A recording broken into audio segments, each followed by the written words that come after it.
Assalamualaikum warahmatullahi wabarakatuh. Alhamdulillah. Alhamdulillahirabbil alamin. Wa bihi nasta'inu ala umuri dunya waddin wa ala alihi wa sahbihi ajma'in.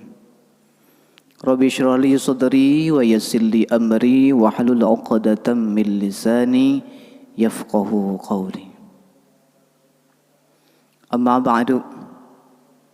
Pertama-tama marilah kita panjatkan puji dan syukur kehadirat Allah Subhanahu wa taala. Alhamdulillah pada pagi ini kita masih diberikan kesempatan untuk bisa menghirup udara segar di pagi hari ini.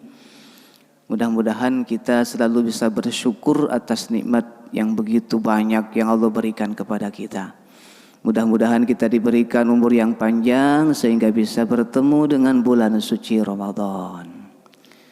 Salawat beserta salam semoga selamanya tercurahkan kepada Habibana wa Nabiyana Muhammad sallallahu alaihi wasallam. Tak lupa para sahabat, para tabi'in, para tabi'at, dan sampai kepada kita sebagai umat akhir zaman.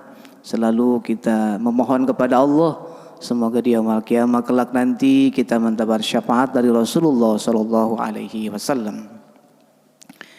Yang saya hormati Ketua DKM Masjid Nurul Hasanah beserta jajaran semua pengurus. Yang saya hormati bapak-bapak ahli pengajian. Alhamdulillah kita diberikan hidayah oleh Allah bisa duduk menunggu datangnya salat isyraq. Padahal malam katanya habis acara ya Pak, acara Isra Mi'raj ya. Meskipun ngantuk kita paksakan ya Pak ya. Kalau misalkan tidak dipaksakan sekarang, kita mau kapan lagi? Kita sekarang sudah pensiun, kerja udah di rumah, tinggal menikmati. Kalau misalkan kita tidak dipaksakan, mau sampai kapan kita bisa mendekatkan diri kepada Allah Subhanahu wa taala? Pada kesempatan pagi ini kita akan membahas atau mengkaji sebuah kitab yang dinamai Nasaihul Ibad. Nasaihul Ibad itu artinya nasaih itu nasihat, ibad hamba. Jadi nasihat buat hamba Allah. Dinamai dengan Nasaihul Ibad. Nah, di dalam kitab ini dijelaskan sebelum masuk ke pokok. Di dalam kitab Nasaihul Ibad ini ada yang berbentuk akhbar, ada yang berbentuk athar. Apa itu akhbar? Buat pengalaman kita aja ya Pak. Akhbar itu adalah ceritaan yang disampaikan atau disanadkan kepada Rasulullah. Itu namanya akhbar. Kalau bahasa kita itu sudah populer namanya apa? Hadis. Ya. Jadi hadis itu adalah keterangan yang disandarkan sampai kepada Rasulullah. Itu namanya hadis. Ada lagi di dalam kitab ini tidak cuma hadis doang atau akhbar doang, ada yang disebut dengan athar. Athar itu adalah ceritaan atau nasihat yang cuma sampai kepada para sahabat, para ulama. Itu disebut dengan athar. Dan sunnah wal jamaah memegang dua ini. Tidak cuma hadis doang, athar, qaul sahabat, qaul ulama, ijma, qiyas itu dipegang oleh ahli sunnah wal jamaah. Lalu kitab Nasaihul Ibad ini membahas tentang apa? Membahas tentang akhlak Pak, kebanyakan. Hadis Nabi, ceritaan para sahabat, para ulama kebanyakannya tentang masalah akhlak. Maka penting banget kitab ini kita kaji. Kenapa? Takut orang rajin ke pengajian, rajin menuntut ilmu, semakin banyak ilmunya tapi akhlaknya tidak ada. Ini yang ditakutkan. Jadi lebih utama dan sangat penting sekali ini kitab yang namanya Nashul Ibad itu diaji, agar kita bukan cuma hanya menambah ilmu wawasan tapi memperbaiki akhlak kita. Itu ya Pak. Lalu di dalam kitab ini Nashul Ibad ini ada yang disebut dengan matan. Matan. Apa itu matan? Matan itu tulisan yang ada di dalam kurung. Namanya matan. Kalau yang punya coba lihat Pak. Jadi di dalam kitab ini ada yang di dalam kurung bahasa Arabnya itu. Ada yang di luar kurung. Kalau di dalam kurung itu namanya matan. Pokok masalahnya di situ. Siapa yang mengarang kitab Nashul Ibad ini? Matan Nashul Ibad ini yang mengarangnya adalah Syihabuddin Ibnu Hajar Al-Asqalani. Dia adalah ahli hadis yang menyusun, mensyarahkan kitab Bukhari yang disebut dengan Fathul Bari. Ada 15 jilid Pak semuanya.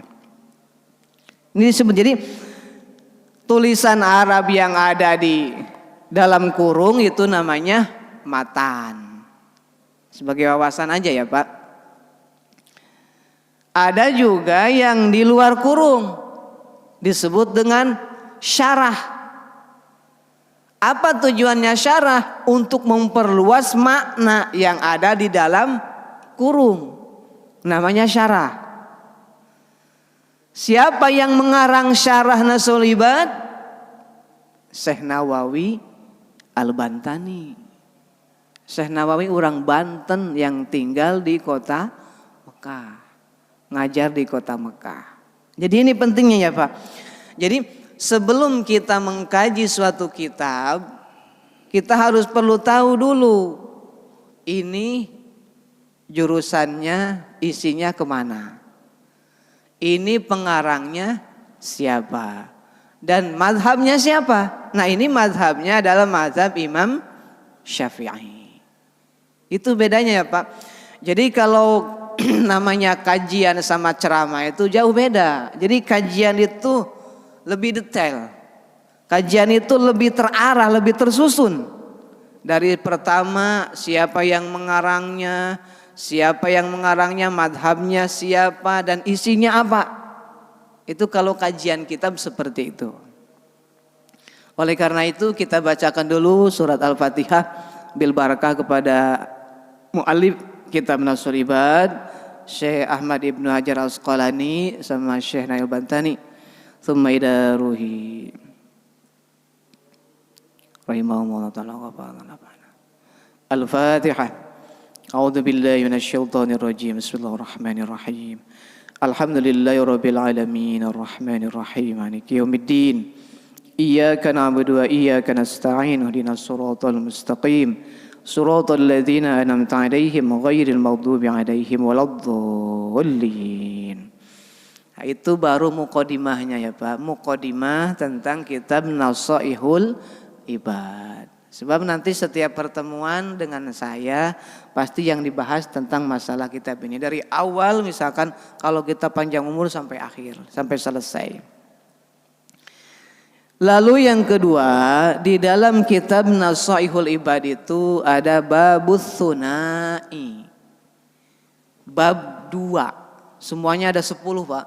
Babu awal, babu sunai, babu sulasi, babu rubai sampai bab 10. Kenapa disebut dengan babu sunai? Karena isi nasihatnya di sini dua-dua Pak. Dua perkara. Kalau misalkan nanti isi nasihatnya 3 perkara babu sulasi. Kalau misalkan nanti nasihatnya 4 perkara disebut babu rubai. Jadi lebih detail. lebih terarah, lebih tersusun dari awal sampai akhir itu. Nah, yang akan kita bahas sekarang itu adalah babus tsunai, nasihat tentang dua perkara. Coba saya bacakan ya Pak nih. Faminhu al-maqalatul ula khislatani la syai'a afdalu minhuma. Ingat, babus tsunai dua perkara.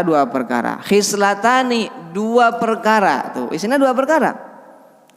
Khislatani dua perkara. La syai'a tidak ada satu pun afdalu minhuma yang lebih penting darinya. Ada dua perkara tidak ada satu pun yang lebih penting darinya. Mana yang dua perkara itu? Al-imanu billah. Pertama, iman kepada Allah Subhanahu wa ta'ala. Kenapa iman sangat penting, Pak? Karena iman adalah merupakan kunci kita ibadah kepada Allah Subhanahu wa ta'ala. Iman adalah pintu kita bisa masuk surga. Betul gak Pak? Makanya suka dinyanyikan sama ibu-ibu, Miftahul Jannah La ilaha illallah. Jadi kunci surga itu adalah iman kepada Allah. Iman kepada Allah ini adalah perkara yang luar biasa, yang sungguh penting dan tidak ada yang bisa mengalahkannya. Kenapa? Karena iman adalah merupakan syarat kita ibadah kepada Allah Subhanahu wa ta'ala. Nah, udah mulai masuk nih Pak ke isi kitab. Kenapa dikatakan iman itu merupakan syarat ibadah kepada Allah? Mohon maaf.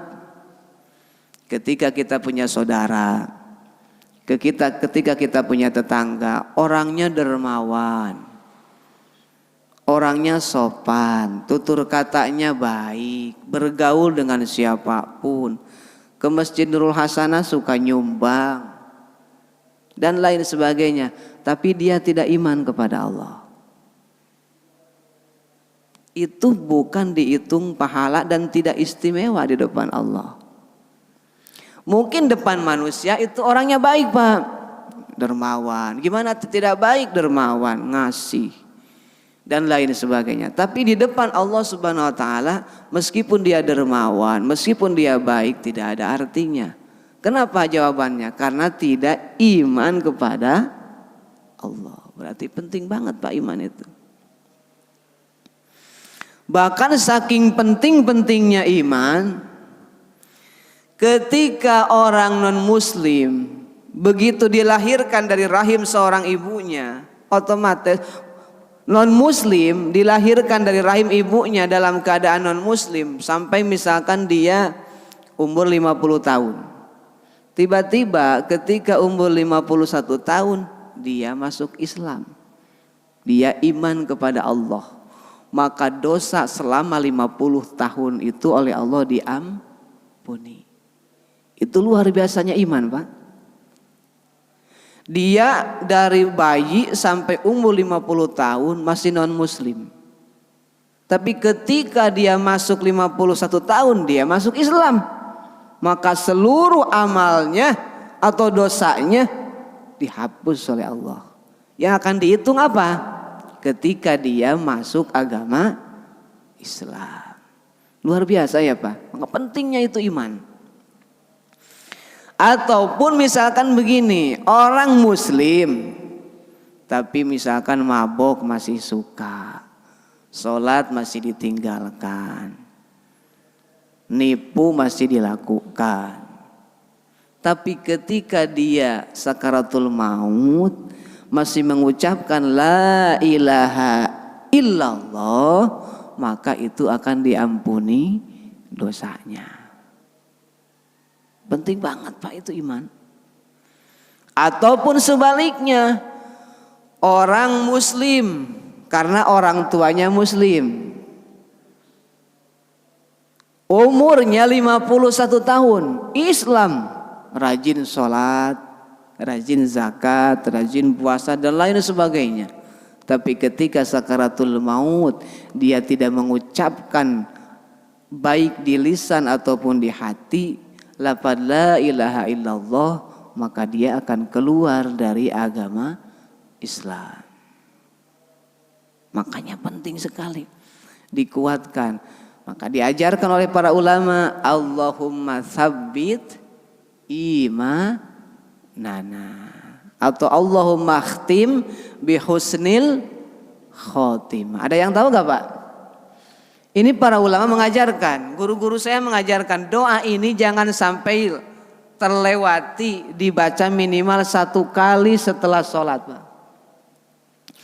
Allahumma inna nas'aluka husnal khotimah wa na'udzubika min su'iha wa tawaffana 'alal imani wal Islam. Ada yang tahu enggak Pak? Jangan-jangan enggak tahu deh. Coba bareng dulu Pak. Allahumma inna nas'aluka husnal khatimah wa na'udzubika min su'iha wa tawaffana 'alal imani wal Islam. Ini doa penting Pak. Karena apa? Penentu hidup kita Pak. Ketika kita sakaratul maut, capek-capek di dunia ibadah kepada Allah, sampai yang haram juga kita jauhi. Karena pengen apa? Mati dalam keadaan husnul khotimah. Ini doanya. Allahumma ya Allah, inna sesungguhnya kami nas'aluka meminta kepadamu husnal khotimah, ketika mati itu dalam keadaan baik akhirnya. Wa na'udzubika, dan aku berlindung kepadamu ya Rabb min su'iha, dari jeleknya kematian. Wa tawaffana, dan matikanlah kami 'alal imani wal Islam, dalam keadaan membawa iman dan Islam. Makanya sangat penting Pak. Jadi apa yang lebih penting itu? Yang 2 perkara itu. Yang pertama iman kepada Allah Subhanahu wa ta'ala. Bahkan menurut ulama tasawuf, jadi ketika orang hidupnya misalkan serba kekurangan, mohon maaf, nyari hari ini besok itu udah gak ada misalkan. Kalau masih iman ada di badan kita itu harus syukur luar biasa. Ulama tasawuf mengajarkan, meskipun mohon maaf uang kita gak sebanyak orang lain, fasilitas kita gak semewah orang lain, tapi kalau seandainya keimanan masih ada di dalam diri kita, itu yang patut kita syukuri. Makanya Allah berfirman dalam surat Al-Hijr ayat 99, wa'bud rabbaka hatta ya'tiyakal yaqin. Beribadahlah engkau kepada Allah itu sehingga datang keyakinanmu. Apa yang dimaksud dengan datang keyakinanmu? Gini Pak, misalkan ketika bapak saya tanya, bapak iman kepada Allah Pak? Biar gak ngantuk, bapak iman kepada Allah, meyakinkan bahwa Allah itu maha pemurah, meyakinkan. Nah oke, itu satu. Ketika saya tanya bapak, Pak bagusan mana ngaji sama mancing? Pahalanya bagusan mana ngaji sama mancing? Ngaji. Yakin ngaji Pak? Ngaji. Karena apa? Yang jawabnya iman, ya kan? Awas, ulangi lagi nih. Nih ulangi. Ketika bapak saya tanya, Pak percaya sama Allah? Percaya. Percaya Allah itu maha pemurah? Percaya Pak. Bagusan mana pahalanya ngaji sama mancing? Ngaji. Itu iman yang menjawab.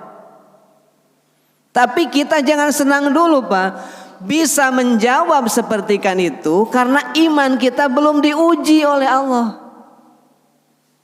Ayo coba buktikan Pak. Karena iman kita belum diuji oleh Allah Subhanahu wa ta'ala. Cobalah misalkan begini. Setelah sholat Isya Bapak itu diniatkan tadi malam itu misalkan diniatkan tidur itu jangan terlalu malam karena besok Masjid Nurul Hasanah ada pengajian setelah subuh. Saya mau ikut pengajian misalkan. Tiba-tiba sebelum tidur ada orang yang nelpon misalkan, Pak, saya lagi ada acara syukuran di rumah. Bisa minta tolong gak besok sebelum sholat subuh saya pesen anterin nasi bok 150 bungkus ke rumah saya ya Pak. Anterin nasi bok 150 bungkus ke rumah saya. Meskipun misalkan harganya 2 kali lipat gak apa-apa. Saya bayar, yang penting besok sebelum subuh anterin itu nasi bok ke rumah saya. Rumahnya jauh lagi Pak misalkan. Di Muncul atau di mana? Cik, milih kira-kira milih nasi bok atau milih ngaji? Tuh, udah mulai datang tuh Pak ujian kita Pak. Contoh ini seperti contoh misalkan kita sebagai misalkan tukang nasi bok misalkan. Udah diniatkan lah besok Pak Haji udah ngajak ngaji tuh di Nurul Hasanah, sudah dibikin di WA, sudah di grup WA udah disebar. Insya Allah besok mau ngaji nih. Tiba-tiba sebelum tidur ada yang nge-WA, tolong dong saya pesen nasi bok besok biar saya bayar 2 kali lipat. Nah di situ kita Pak baru diuji iman kita. Baru di situ setan datang kepada kita. Waduh, kalau misalkan saya ngaji job nasi bok 150 bungkus hilang. Betul gak Pak kira-kira? Sedangkan anak saya belum bayar SPP lagi. Nah, di situ mulai datang tuh. Kalau misalkan jobnya diambil nasi boknya, uang dapat, pengajian gak dapat. Di situ Pak, baru terasa keimanan kita itu. Ketika kita ditanya, bagusan mana ngaji sama mancing palanya, jelas dong ngaji. Tapi ketika diuji oleh Allah, beda lagi Pak.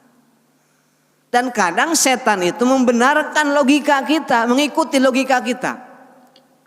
Kalau misalkan saya ngaji, saya gak dapat uang, besok gimana ya anak saya bayar SPP? Datang lagi setan. Kata setan, ngaji besok ada lagi ngaji mah. Ngaji mah ada lagi besok juga. Nasi bok yang pesan ini mah jarang-jarang loh. Apa logika kita? Membenarkan Pak. Oh iya juga ya. Besok mau Pak Haji setiap minggu ngaji lagi ada di Nurul Hasanah. Tapi kalau nasi bok belum tentu besok ada yang pesan. Nah, di sini keimanan kita udah mulai dicoba Pak. Pentingnya keimanan itu.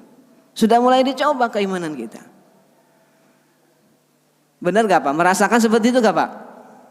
Merasakan gak di mana posisi kita seperti kan itu? Atau misalkan gini, orang yang punya hutang datang ke orang yang dermawan, sopan, santun gitu kan, ketika mau mengutang makan.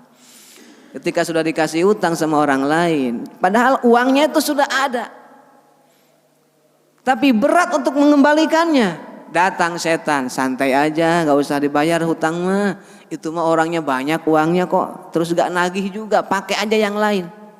Perang di situ kita Pak.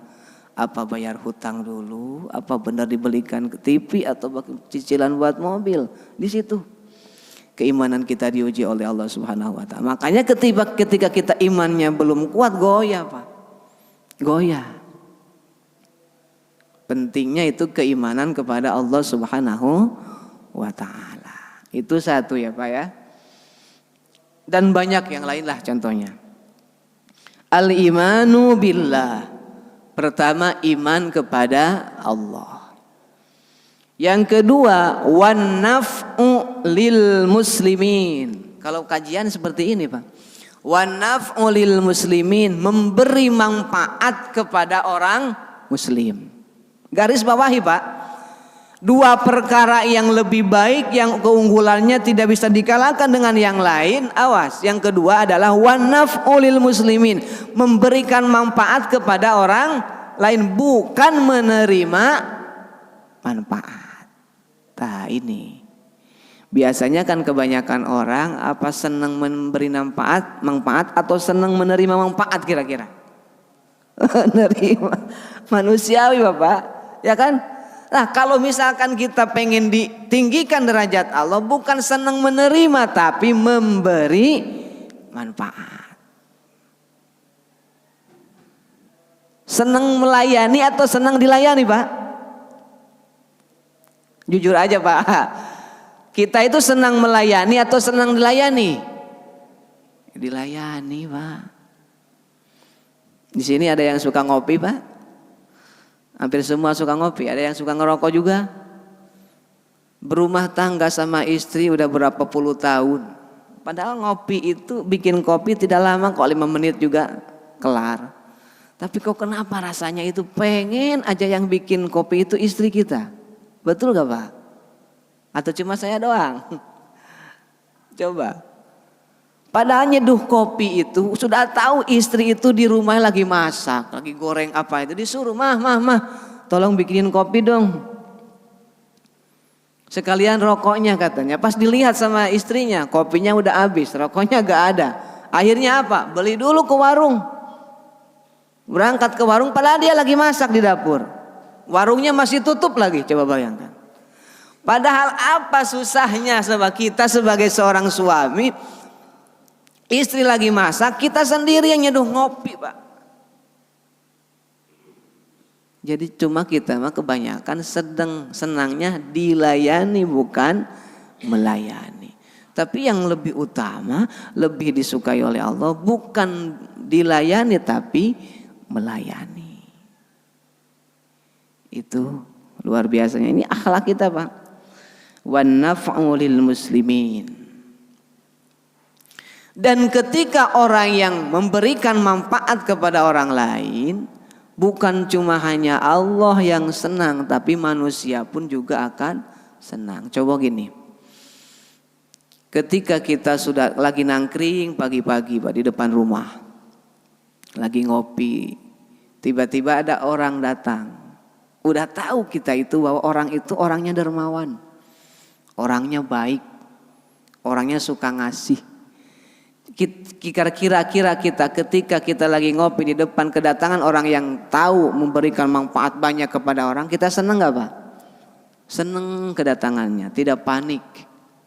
Tapi ketika kita sudah lagi santai ngopi menikmati suasana pagi, tiba-tiba ada datang orang yang suka minjem uang terus misalkan. Berarti di latar belakangi orang itu adalah menerima manfaat bukan memberi manfaat. Kadang kita karena suka kesal juga, betul gak Pak? Itulah kenapa kata hadis Rasulullah SAW, 2 perkara yang sangat penting ini. Yang pertama iman kepada Allah, yang kedua adalah memberi manfaat kepada orang lain bukan menerima manfaat. Melayani orang lain bukan dilayani oleh orang lain. Luar biasa ketika orang sudah menanamkan dalam jiwanya 2 hal ini, luar biasa. Tapi kalau misalkan sekali-kali itu wajar. Kalau misalkan kita sudah berpuluh-puluh tahun rumah tangga, bukan membela istri Pak, coba aja. Misalkan apa susahnya, misalkan kita sewaktu-waktu masak sendiri di rumah buat istri. Atau sediakan apa sih kesukaan istri itu, tanpa pengetahuan istri kita masakin, dikasih ke istri, senang, itu luar biasa. Tapi kalau kali-kali misalkan kita dilayani nyeduh kopi kali-kali, tapi kalau seumur hidup, bukan jelek Pak, Bukan, karena emang istri itu hakikatnya adalah harus taat kepada suami. Cuma kita harus hafal juga bahwa orang yang lebih disukai oleh Allah itu ada yang memberi manfaat bukan yang menerima manfaat. Orang yang melayani bukan yang dilayani. Itu maksudnya ya Pak ya. Itu 2 perkara yang lebih penting. Lalu di sini dibacakan, man asbaha la yanwi dzulma ala ahadin ghufira lahu ma jana. Siapa saja orang yang bangun subuh-subuh Pak. Kita misalkan malam tidur ada yang jam 9, jam 8, jam 10, jam 11. Bangun tidur misalkan pas sholat subuh atau misalkan sebelum sholat subuh.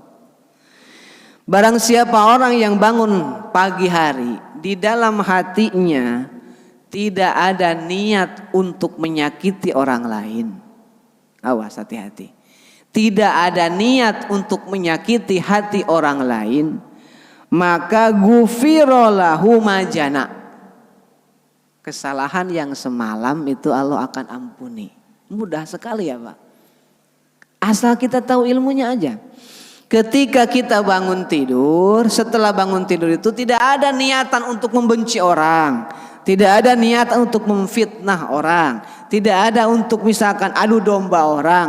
Maka kesalahan yang kita lakukan pada malam hari sampai kita terbangun itu akan diampuni oleh Allah Subhanahu wa ta'ala. Gampang ya Pak? Makanya kata hadis Nabi, niatul mu'minin khairu min amalihi. Niat orang mukmin itu kadang lebih baik daripada amalnya. Apa maksudnya? Gini Pak. Niatul mu'minin, niatnya orang mukmin itu lebih baik daripada amalnya. Begini. Ketika kita sebelum tidur, kita berniat ngobrol dulu sama istri kita. Mah, nanti kita jam 2 atau setengah 3 kita bangun yuk untuk melaksanakan sholat tahajud misalkan. Lalu kita baca Al-Quran sambil menunggu datangnya sholat subuh. Iya, sama istrinya dibilang. Tiba-tiba saking lelapnya tidur misalkan, ternyata jam 2 itu tidak bangun. Pas bangun itu pas adzan subuh. Itu juga kedengar karena kedengar suara speaker di masjid adzan. Maka orang tersebut meskipun tidak melaksanakan sholat tahajud, maka sudah dihitung pahala oleh Allah Subhanahu wa ta'ala. Tuh Pak, gampang Pak. Asal punya ilmunya kita. Tapi jangan disengaja Pak, yang benar serius dah Pak. Misalkan niat tapi emang benar serius, bukan cuma bohongan. Ya Allah, nanti malam saya bangunkan jam 2 atau setengah 3 bersama istri saya pengen tahajud, saya pengen sholat taubat, saya pengen sholat hajat, baca Al-Quran sambil menunggu datangnya waktu subuh. Tiba-tiba qadarullah pas bangun itu kita pas adzan subuh. Maka dengan niat kita yang bagus tetap itu dihitung pahala.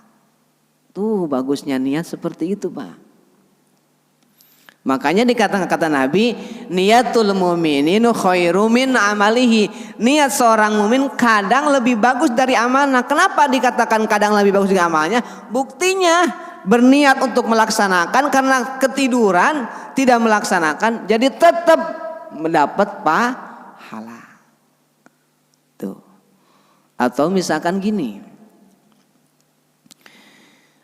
kita misalkan besok akan berbuat buruk lah istilahnya, berbuat buruk, merugikan orang lain misalkan.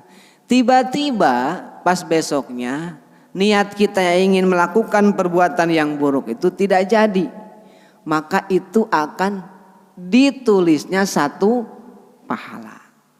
Pahami lah Pak? Ulangi lagi nih, ketika misalkan kita malam berniat untuk sholat tahajud, tapi ternyata pas bangun subuh kesiangan, maka dapat pahala satu dengan niat baik kita. Tidak misalkan tidak dikasihkan, enggak. Jadi tidak dijadikan tidak dikasihkan sama, tidak dikasihkan, tidak ditahan loh Pak. Mentang-mentang misalkan kita nanti mentang-mentang kita gak jadi sholat tahajudnya, akhirnya pahalanya gak dikasihkan, tetap dikasih Pak. Begitupun juga ketika kita melakukan kejelekan, berniat tapi tidak jadi, bukan kejelekan yang dicatat, tapi justru kita dapat pahala karena tidak jadi melakukan kejelekan. Itu yang luar biasanya kita dengan niat kita. Niatul mu'minin khairu min amalihi. Niat seorang mukmin akan lebih baik daripada amalnya. Itu yang pertama. Kata Nabi juga ada, al muslimu bainal hasanataini. Seorang muslim itu harus berusaha berada di antara dua kebaikan. Tanamkan dalam jiwa kita Pak nih, dari mulai sekarang. Orang muslim itu harus berada di antara dua kebaikan. Dua kebaikan gimana? Contoh gini, habis sholat maghrib kita diniatkan pengen baca Al-Quran, baik di rumah ataupun di masjid, gak pernah pulang ke rumah. Lalu habis itu kita niatkan mau sholat isya. Tiba-tiba setelah sholat maghrib, qadarullah Allah mencabut nyawa kita. Maka ketika mencabut nyawa kita otomatis meninggal, kita tidak bisa melakukan baca Al-Quran setelah sholat maghrib dan antara sholat isya. Maka tetap kita mendapatkan kebaikan karena udah diniatkan. Nah itu antara dua kebaikan lah. Antara maghrib dan isya. Itu dua kebaikan kan? Antara maghrib dan isya. Atau isya ke subuh, duhur ke asar, atau asar ke maghrib dan sebagainya. Jadi orang muslim itu kata Rasulullah SAW, al-muslimu bainal hasanataini.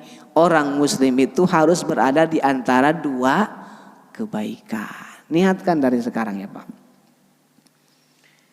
Lalu di sini ada lagi. Waman asbaha yanwi nusratal mazlum.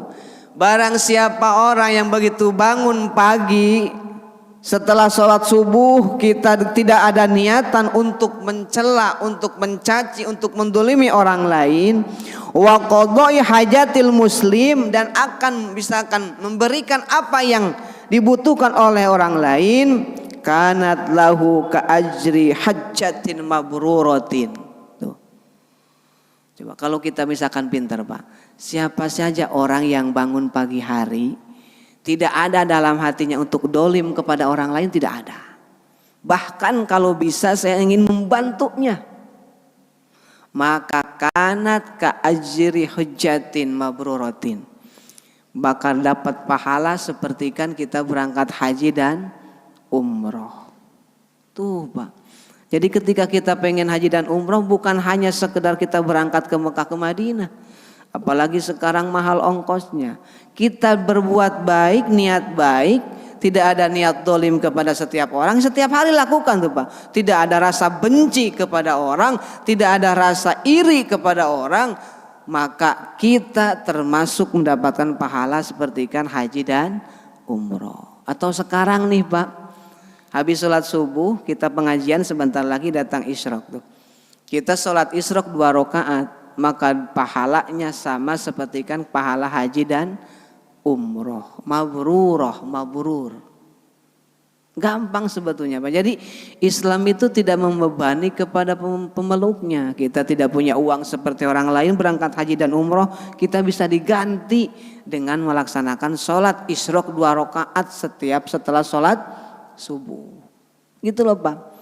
Kalau misalkan kita tidak sanggup setiap hari, minimal atau seminggu sekali aja Pak, atau seminggu 2 kali. Jadi setelah sholat subuh itu Pak duduk di sini baca Al-Quran, sebisa aja baca istighfar, astagfirullah, astagfirullah. Kita menikmati pensiun Pak, udah pensiun menikmati pensiun, rumah udah lunas, anak sudah pada menikah, anak sudah pada punya istri atau punya suami, sudah pada punya cucu. Kita menikmati sisa hidup kita. Kalau gak diniatkan sekarang mau kapan? Allah masih alhamdulillah memberikan kita sampai pensiun masih hidup. Banyak saudara kita yang belum pensiun sudah meninggal dunia. Betul gak Pak? Allah masih memberikan kita pensiun, rumah udah tenang, beres cicilannya. Anak sudah menikah, sudah punya pekerjaan, sudah punya anak. Kita tinggal menikmati sisa hidup kita dengan istri kita. Kalau bisa bawa berjamaah ke masjid, baca Al-Quran. Kalau gak diniatkan, mau sampai kapan kita untuk mendekatkan diri kepada Allah? Itu ya Pak. Niatkan diri kepada Allah, mendekatkan diri kepada Allah. Dan kata Rasulullah SAW gini, ahabbul ibadi ilallahi ta'ala anfa'un nas linnas. Yang paling disukai oleh Allah seorang hamba itu adalah anfa'un nas linnas, orang yang berikan manfaat. Manfaat itu umum. Baik kalau misalkan yang dermawan bisa memberikan manfaat dengan kedermawanannya. Orang yang punya ilmu memberikan manfaat dengan ilmunya. Orang yang punya pikirannya cerdas, sarannya yang bagus dengan sarannya sampaikan. Orang misalkan dengan punya kekuatan dia sampaikan kepada orang atau bantu kepada orang lain. Itu adalah orang yang paling disukai, dicintai oleh Allah Subhanahu wa taala. Wa afdalul amal idkhalus sururi ala qalbil mu'min. Dan paling utama amal itu adalah memberikan kesenangan kepada orang lain.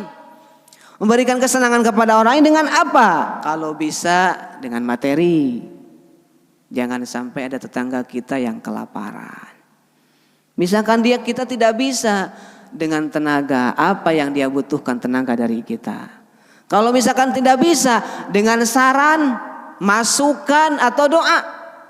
Itu adalah afdhalul a'mal.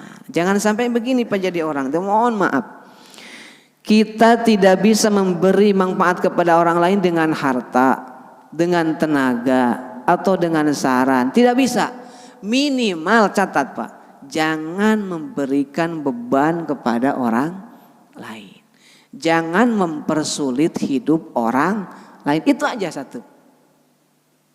Kita memberi seperti orang lain tidak bisa. Menyumbang dengan harta tidak bisa. Menyumbang dengan ilmu tidak bisa. Menyumbang dengan tenaga tidak bisa. Minimal kita jangan memberikan atau mempersulit kehidupan orang lain. Minimal kita jangan memberikan madarat atau kebencian bagi orang lain. Itu yang dimaksud dengan hadis tersebut ya. Jadi sampai jam 6 ya Pak Haji. Berapa menit lagi? Udah masuk? Nah, alhamdulillah. 2 menit lagi. Ya. Jadi disimpulkan ya Pak. Jadi bab sunai ini menjelaskan tentang dua perkara. Dua perkara lebih penting. Yang pertama adalah camkan iman kepada Allah. Yang kedua memberi manfaat kepada orang lain, bukan menerima manfaat. Melayani orang lain bukan dilayani.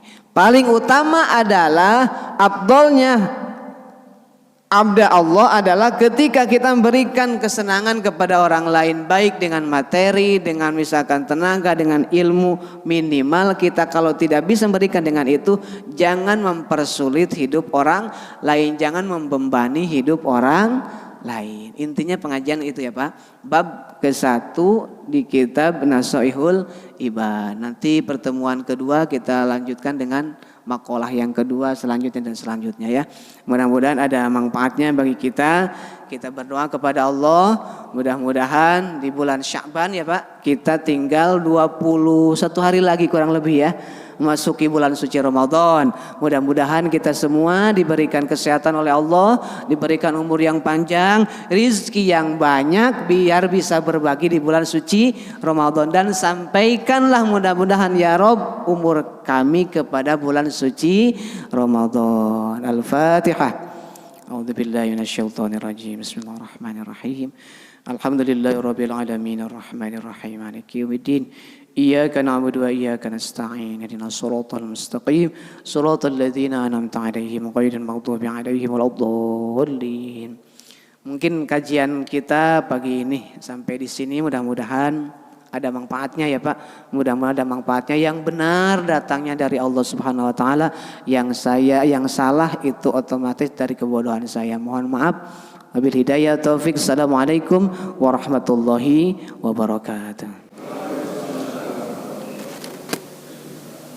Sallallahu